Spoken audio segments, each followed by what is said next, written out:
प्रश्न आता न्यायालयाच्या कक्षेत असल्यामुळे तो निर्णय आपण मान्य करायचा. जिल्हा परिषद पंचायत समिती निवडणुकीच्या प्रचाराच्या तोफा आज थंडावणार आहेत. आज रात्री 10 वाजेपर्यंत प्रचार करता येईल.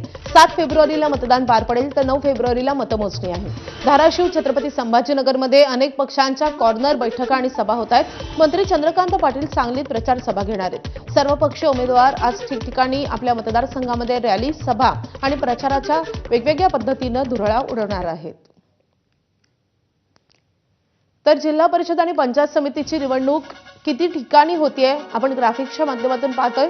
तर जिल्हा परिषदाच्या 12 ठिकाणी निवडणुका होत आहेत. तर 771 जागा आहेत आणि उमेदवार असतील 2624.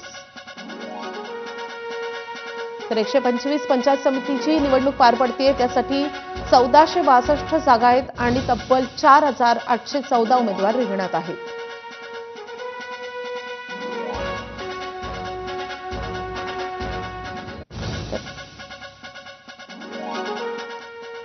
नागपूरच्या महापौरांसाठी शासकीय बंगला नव्हता.